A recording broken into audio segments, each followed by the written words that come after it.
الحمد لله وكفى وسلام على عباده الذين اصطفى أما بعد فأعوذ بالله من الشيطان الرجيم بسم الله الرحمن الرحيم ومن أظلم ممن منع مساجد الله أن يذكر فيها اسمه وسعى في خرابها أولئك ما كان لهم أن يدخلون إلا خائفين لهم في الدنيا خزي ولهم في الآخرة عذاب عظيم. قال الله تبارك وتعالى في موضع آخر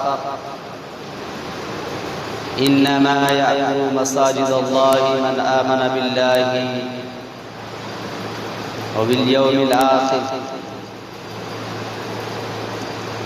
وأقام الصلاة وآتى الزكاة ولم يخش إلا الله. صدق الله العظيم. قال النبي صلى الله عليه وسلم من بنى لله مسجدا بيتا بنى الله له بيتا في الجنة أو كما قال عليه الصلاة والتسليم. حضرات محترم معزز و مکرم میرے پیارے بزرگوں اور نوجوان عزیز دوستوں، اللہ تبارک و تعالیٰ کا بے انتہا فضل و کرم انعام اور احسان ہوا کہ اللہ تبارک و تعالیٰ نے ہم اور آپ کو نماز جمعہ کے لیے پہل سے پہل حاضر ہونے کی توفیق عطا فرمائی.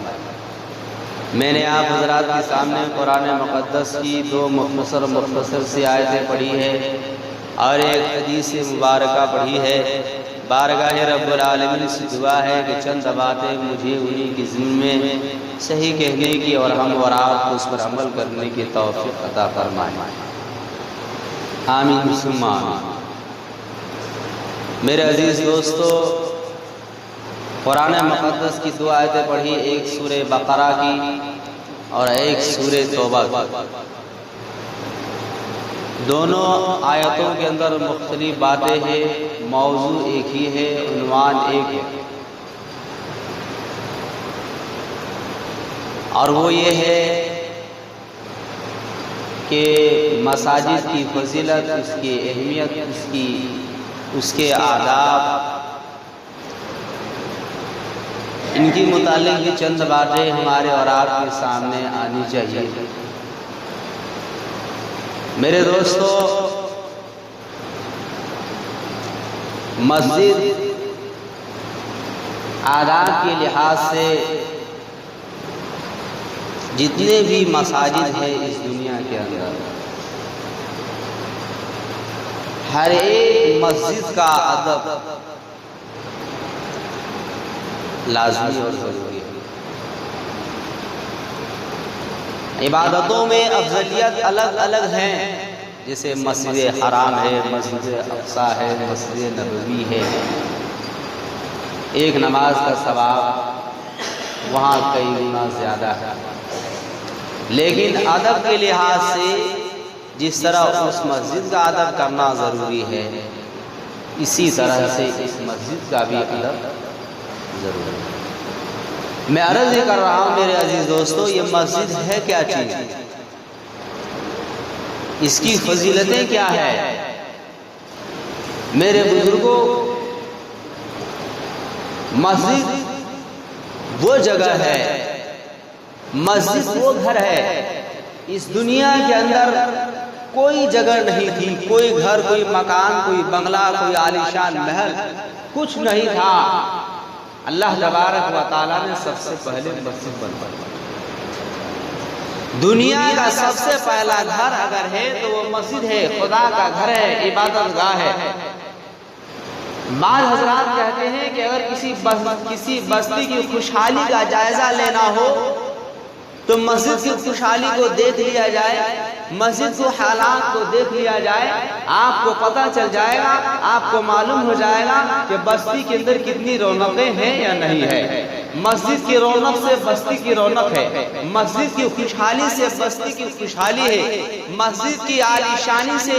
مسجد کی خوبصورتی سے، مسجد کی خوبصورتی سے بستی کی خوبصورتی ہے۔ میرے عزیزو، دنیا کے اندر جتنے بھی گھر اور مکانات ہیں، ایک بستی کے اندر مسجد سے زیادہ خوبصورت کسی کا مکان نہیں ہونا چاہیے۔ سب سے زیادہ خوبصورت اگر ہو تو وہ اللہ کا گھر ہونا چاہیے، کیونکہ ہر انسان ایک اکیلا اور تنہا بناتا ہے اور مسجد پوری بستی والا مل کر کے بناتا ہے، اس لیے مسجد سب سے زیادہ خوبصورت ہونی چاہیے۔ میرے عزیزوں، میرے بزرگوں، اور مسجد کی خوبصورتی پر جب ایک ایمان والا دھیان دے گا، مسجد کی عالیشان پر جب ایک ایمان والا دھیان دے گا، مسجد کی ترقیات پر جب ایک ایمان والا توجہ دے گا، اللہ تبارک و تعالی اس کے گھر کے اندر رونقیں بخشے گا، اللہ تبارک و تعالی اس کے گھر کے اندر خوشحالی لائے گا، اللہ تبارک و تعالی اس کے کاروبار میں برکتیں عطا کرے گا، اللہ تبارک و تعالی اس کے گھر کے اندر پیار اور محبت کا چراغ جلائے گا۔ لیکن اگر مسجد سے، میرے عزیز دوستو، اس طرح کے اور اس کی کتنی بڑی فضیلتیں ہیں، آئیے میں آپ کو بتاتا چلوں۔ ایک بادشاہ ہے، ایک بادشاہ یہ کہتا ہے کہ ایک مسجد میری جانب سے تعمیر کرائی جائے، لیکن اس مسجد کی تعمیر کے لیے کسی شخص سے بھی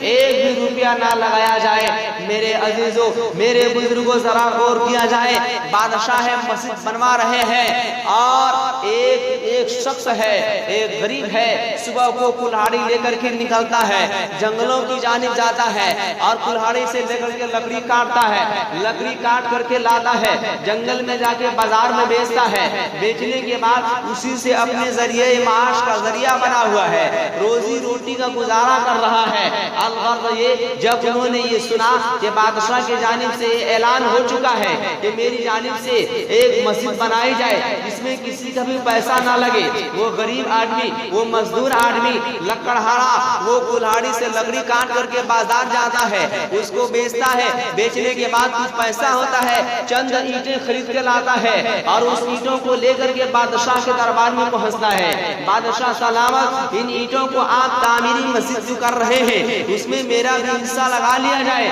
میرے عزیزوں، بادشاہ کہتے ہیں نہیں نہیں، میرا اعلان ہو گیا ہے، کسی کا بھی نہیں لگے گا۔ الغرض یہ، وہ غریب آدمی اخلاص کے ساتھ گیا تھا، دل کے ساتھ گیا تھا، للہیت کے ساتھ گیا تھا، وہ لکڑی کو ملا کر کے اور اس میں چند اینٹوں کو سمیٹتا ہے، باندھتا ہے، گٹھری بناتا ہے، اور جہاں مسجد کی تعمیر کی اینٹیں رکھی تھی وہیں آ کر کے وہ انسان، وہ مزدور گر جاتا ہے، گرتا ہے، اور کسی طرح سے لوگوں نے اس کو اٹھایا تو اٹھنے کے بعد اس کا جو گٹھری تھا وہ گٹھری کھل گیا، اس شخص نے لکڑی کو گٹھری میں باندھا، اینٹوں کو وہیں چھوڑ دیا اور گھر پہنچ گیا۔ الغرض یہ، مسجد تعمیر ہو چکی، بادشاہ وقت خواب میں دیکھتے ہیں کہ ایک عالیشان بنگلہ بنا ہوا ہے، گھر بنا ہوا ہے، فرشتوں سے سوال کرتے ہیں، فرشتے کہتے ہیں یہ آپ کا مکان ہے، یہ آپ کا گھر ہے، آپ نے اللہ کے گھر کے لیے، اللہ کے لیے ایک مسجدیں بنائی دنیا کے اندر، آپ نے ایک گھر مسجد بنا دیا، اللہ تبارک و تعالیٰ نے اس مسجد کے بدلے میں آپ کے لیے جنت میں یہ عالیشان تعمیر کرا دیا ہے، اس کے بغل میں ایک عالیشان بنگلے ہیں۔ وہ بادشاہ کہتا ہے یہ بغل والا بنگلہ کس کا ہے، یہ مکان کس کا ہے؟ وہ کہتے ہیں آپ کے پاس جو غریب آدمی، جو مزدور شخص گیا تھا لکڑہارا، اس کا مکان ہے۔ کہتے ہیں اس کا تو حصہ لگا نہیں، کہتے ہیں پھر وہ فرشتے عرض کرتے ہیں اس ترتیب سے اس کا حصہ اس میں شامل ہو گیا۔ میرے عزیز دوستو، میرے بزرگوں، ذرا غور کیا جائے، ایک مخلص آدمی، ایک مزدور آدمی چند اینٹوں کو اللہ کے گھر کے لیے لگا دیا، اللہ نے اس کے بدلے میں عالیشان بنگلے اور گھر بارگاہ رب العالمین کی یہاں جنت الفردوس اس کے لیے تیار کرایا گیا۔ میرے بزرگوں، ایک روپیہ روپیہ اگر کوئی انسان اس مسجد کے لیے لگاتا ہے، اللہ کے گھر کے لیے لگاتا ہے، خوشحالی کے لیے لگاتا ہے، اللہ رب العالمین اس کے لیے جو مقام اور مرتبہ ہے وہ احادیث نبویہ سے ثابت ہے۔ الغرض میرے دوستو، میں عرض کر رہا تھا کہ یہ مساجد ہے، یہ ان کے فضائل ہیں، بے شمار فضائل ہیں، ان کے آداب، مسجد کے اندر آنے کے آداب۔ میرے بزرگوں، میرے عزیز دوستو، مسجد کے اندر آیا جائے تو آنے کے بعد تشہد کی حالت میں بیٹھے، دنیا کی باتیں نہ کرے، یا تو ذکر و اذکار کرے، یا تسبیح اور تحلیل کرے، یا سنت و نوافل پڑھے، اور نہ ہی تو قرآن کریم کی تلاوت کرے، اور نہ ہی تو بالکل سکون اور اطمینان کے ساتھ قبلہ رخ کر کے بیٹھے۔ قبلہ رخ کر کے بیٹھنا چاہیے، پیٹ کر کے نہیں، بلکہ یہ مسجد کے آداب میں سے ہے۔ جب آپ مسجد کے اندر آئے، مل کے بیٹھے، تشہد کی مقدار بیٹھے، تشہد کی حالت کی طرح بیٹھے، نماز کی حیت کی طرح بیٹھے۔ اگر آپ اس طرح بیٹھیں گے، میرے اور آپ کے نبی آقا دو جہاں تاجدار مدینہ محمد عربی صلی اللہ علیہ وسلم ارشاد فرماتے ہیں، بخاری شریف کی حدیث ہے کہ مسجد میں نمازی نماز کا انتظار کرتا ہے، اس کو نماز کا ثواب ملتا ہے۔ کیوں؟ اس لیے کہ وہ نماز کا انتظار کر رہا ہے۔ تو اس ثواب کا حقدار وہی شخص ہوگا جو نماز کی حیت میں بیٹھے گا، دنیا کی باتیں کرے گا، اس ثواب سے محروم ہو جائے گا، دنیا سے باتیں کرے گا، وہ ثواب سے محروم ہو جائے گا۔ میرے دوستو، مسجد کے اندر دنیا کی باتیں کرنے والوں کے لیے سخت وعیدیں ہیں۔ میرے اور آپ کے نبی آقا دو جہاں تاجدار مدینہ محمد عربی صلی اللہ علیہ وسلم ارشاد فرماتے ہیں، محشر کے میدان قائم ہوں گے، لوگ نفسی کے عالم میں ہوں گے، جہنم کو کھینچ کر کے لایا جا رہا ہوگا۔ اس جہنم سے ایک موٹا سا اژدہا، ایک موٹا سا اژدہا نکلے گا، اور چنگھاڑتا ہوا وہ چنگھاڑے گا، آواز لگائے گا، انسان دہشت کے مارے ڈر جائیں گے، نہ جانے کس کو وہ چون کر کے لے جائے۔ ہر انسان اس سانپ کی آواز کو، اس اژدہے کی چنگھاڑ کو، اس کی چہچہاہٹ کو، اس کی چنگھاڑ کو سن کر کے کانپ جائے گا، ڈر جائے گا، وحشت کے مارے ڈر جائیں گے۔ میرے عزیزو، اس وقت میں وہ سانپ اعلان کرے گا، میں 3 آدمی پر مسلط ہونے کے لیے آیا ہوں، 3 شخص کو یہاں سے کھینچ کر کے لے جاؤں گا، اور 3 میں سے میرے عزیز دوستو، حضرت آدم علیہ السلام سے لے کر کے آج تک اور قیامت تک کے جتنے انسان اس دنیا کے اندر مابعوث ہوئے ہیں اور ہوئے ہوں گے، وہ تمام کے تمام انسان وہاں موجود ہوں گے۔ تمام کے تمام انبیاء علیہ السلام موجود ہوں گے، صحابہ کرام موجود ہوں گے، شہداء کرام موجود ہوں گے، تابعین، مجتہدین، بزرگان دین، اولیاء کاملین، ہمارے اور آپ کے آباء و اجداد، خاندان والے، رشتہ دار والے، جان پہچان، گاؤں بستی والے، ضلع علاقے والے، وہ میرے عزیز دوستو پورے کے پورے انسانوں کا مجمع ہوگا۔ وہ جو ہے اژدہا چنگھاڑتے ہوئے آواز لگائیں گے، میں 3 شخص کو اٹھانے کے لیے آیا ہوں۔ ایک وہ انسان جو دنیا کی باتیں مسجد کے اندر کیا کرتا تھا،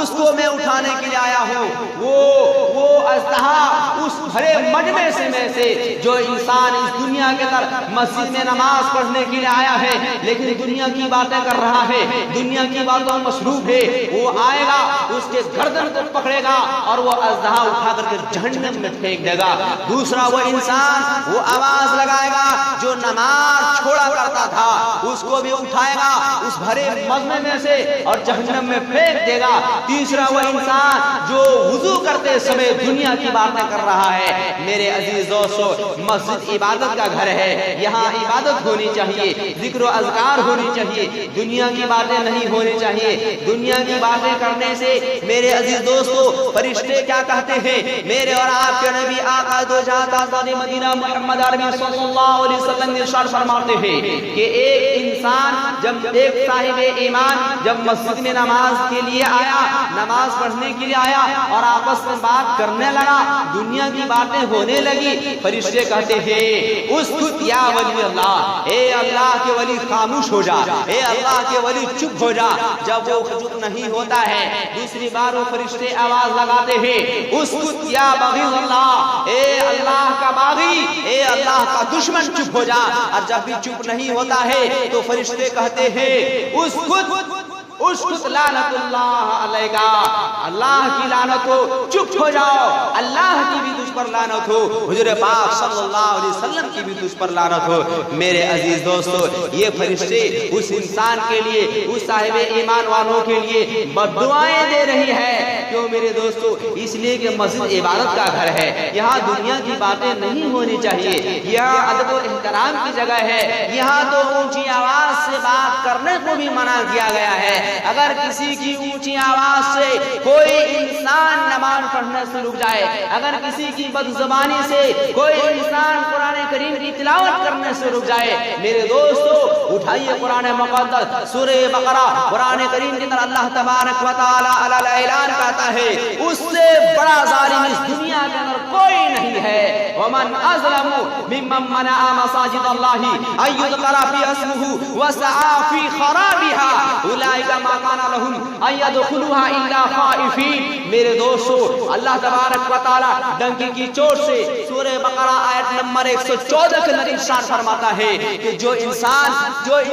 اس دنیا، جو انسان مسجد میں اللہ کے ذکر کرنے سے روکتا ہے، مسجد میں انسان کو نماز پڑھنے سے روکتا ہے، قرآن کریم کی تلاوت سے روکتا ہے، میرے عزیزو اللہ تبارک و تعالیٰ کہتا ہے اس دھرتی پر، اس دنیا پر اس سے بڑا ظالم کوئی نہیں ہو سکتا۔ سب سے بڑا اگر ظالم ہے تو وہی ہے جو مسجد میں کسی کو نماز پڑھنے سے روکا جائے۔ میرے دوستو مسجد میں نماز پڑھنے سے، مسجد میں ذکر و اذکار کرنے سے روکنے کے بہت سارے اسباب ہیں۔ چند اسباب کو میں گناتا چلوں۔ ایک اسباب تو وہ ہوتا ہے کسی کو کھلے اعلان کہہ دیا جائے کہ آپ مسجد میں نہ آئے، یہ روکنا ہوتا ہے۔ اور ایک اسباب وہ ہوتا ہے کہ ایک انسان،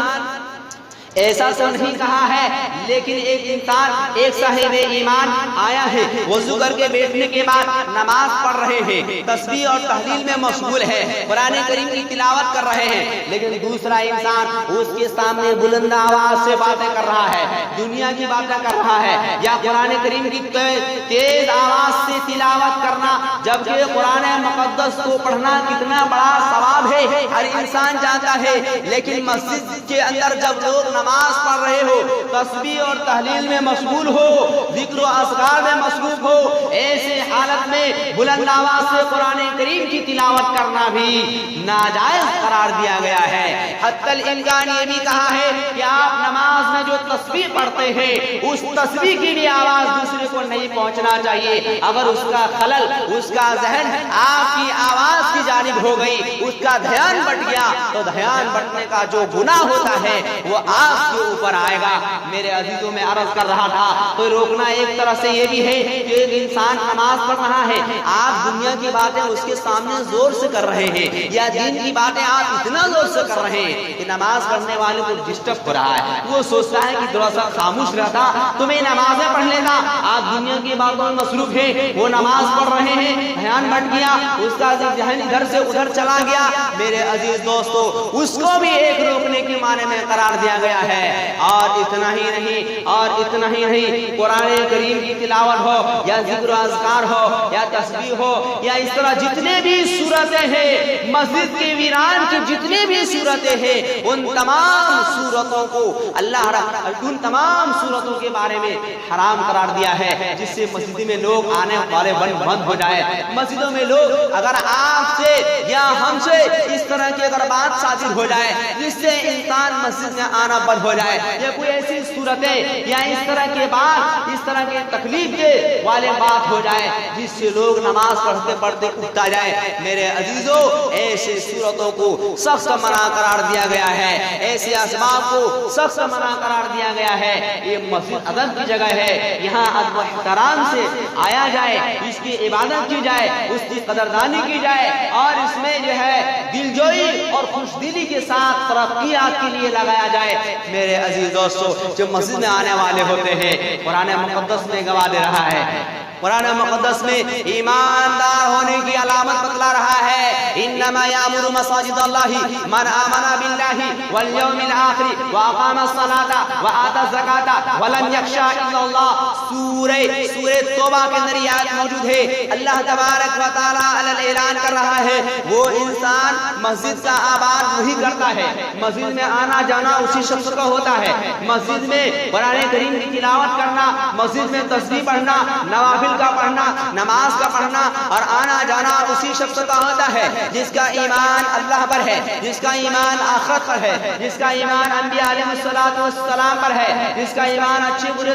تقدیر پر ہے، جس کا ایمان مرنے کے موت مرحق ہے اور مرنے کے بعد دوبارہ زندہ ہونا ہے، جس کا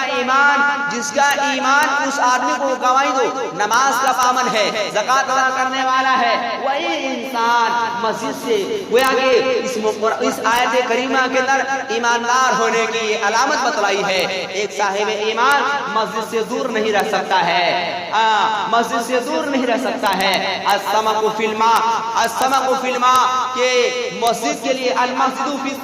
السمک فی الماء کہ جس طرح مچھلی پانی کے بغیر زندہ نہیں رہ سکتی ہے، اسی طرح ایک صاحب ایمان مسجد سے تعلق کے بغیر، مسجد سے لگاؤ کے بغیر، مسجد سے الفت کے بغیر، مسجد سے پیار کے بغیر وہ الگ نہیں رہ سکتا ہے۔ میرے اور آپ کے نبی فرماتے ہیں اے میرے صحابیوں، جب تم کسی شخص کو دیکھو صبح اور شام وہ مسجد میں آنا جانا کر رہا ہے، مسجد میں حاضری ہو رہی ہے، نمازوں کی پابند ہو رہی ہے، اس آدمی کے لیے ایماندار ہونے کی گواہی دو کہ وہ صاحب ایمان والا ہے، وہ صاحب ایمان والا ہے۔ میرے دوستو، اللہ کے نبی ایمان والوں کی گواہی، اللہ تبارک و تعالی ایمان والوں کی پہچان مسجد کو آباد کرنے سے، مسجد میں آنے سے، مسجد کی ضروریات کا خیال کرنے سے، مسجد کی وسعت کے لیے مال جال کو لگانے سے۔ میرے دوستو، ایک انسان ذرا غور کر سکتا ہے، ذرا تصور کر سکتا ہے، ہفتوں میں،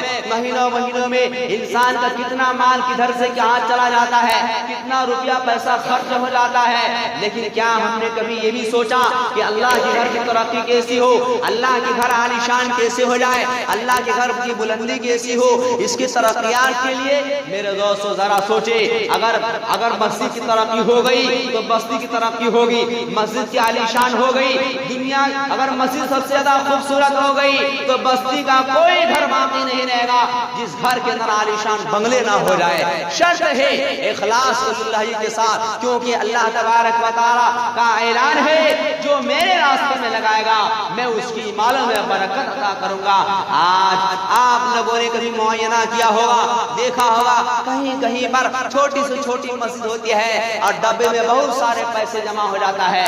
کہیں پر بڑے سے بڑی تعداد میں لوگ موجود ہوتے ہیں لیکن ڈبے میں پیسہ نہیں ہوتا ہے۔ میرے دوستو ذرا سوچے صحیح، ایک گٹکا یا ایک پان کھانے کے لیے 10 روپیہ 5 روپیہ، ایک دن میں 10 گٹکا 20 گٹکا پان پوڑیے یا سگریٹ یا بیڑی یا کھینی تمباکو ختم کر دیتا ہے۔ یا اگر بچے والے ہیں یا بچے ہیں چھوٹے تو نہ جانے ایک دن میں کتنے سارے روپے خرچ کر دیتے ہیں۔ کیا آپ نے کبھی یہ سوچا کہ مسجد اللہ کا گھر ہے، اس میں ہمارا کیا حق بنتا ہے؟ کم سے کم جمعہ کا دن جس پر 1 روپے کے بدلے میں 70 گنا زیادہ انعام اللہ تبارک و تعالی جمعے کی دن عطا کرتا ہے، کم سے کم گلک میں 10 روپیہ ڈال دے، 10 روپیہ گلک میں ڈال دینے سے آپ کے جائیداد میں کم نہیں ہوگا، آپ کے مال میں گھٹے گا نہیں۔ یہ میں نہیں کہتا، میرا رب آپ کا رب کہتا ہے، یہ میں نہیں کہتا، یہ میرا رب آپ کا رب کہتا ہے، اللہ کے نبی کا فرمان کہتا ہے، قرآن اور حدیث کہہ رہی ہے یہ بات کہ آپ اگر ہفتے میں 10 روپیہ لگا دیں گلک میں، آپ کی جائیداد میں کمی نہیں ہوگی، آپ کی دولت کے انبار میں نہیں گھٹے گا، کوئی معنی نہیں رکھتا ہے۔ ارے جہاں پر آپ 10 پوڑیاں کھاتے ہیں ایک دن میں، سمجھ لیجیے کہ آپ 8 ہی پوڑیاں کھائے ہیں، یہ تو پورے ہفتے کی بات ہے۔ ہفتہ میں ایک دن آتا ہے، آپ کا اگر 4 بچے ہیں پورے دن میں 40-50 روپے 100 روپے کوئی گنتی نہیں رکھتا، ہفتے میں 10 روپیہ مسجد کے گھر کے لیے، اللہ کی رضا کے لیے، اللہ کے گھر کے لیے۔ اس لیے میرے عزیزوں، میرے بزرگوں، میرے نوجوان عزیز دوستوں، ذرا غور کریں، ہم اگر اللہ کے گھر کی ترقی کے لیے سوچیں گے، اللہ کے گھر کی عالی شان کے لیے سوچیں گے، اللہ کے گھر کی ایک اللہ کے گھر کی ہر ایک وسعت کے بارے میں اگر ہم سوچیں گے تو اللہ تبارک و تعالیٰ بھی ہمارے لیے اچھا فیصلہ کرے گا۔ میرے دوست میں عرض کر رہا تھا جو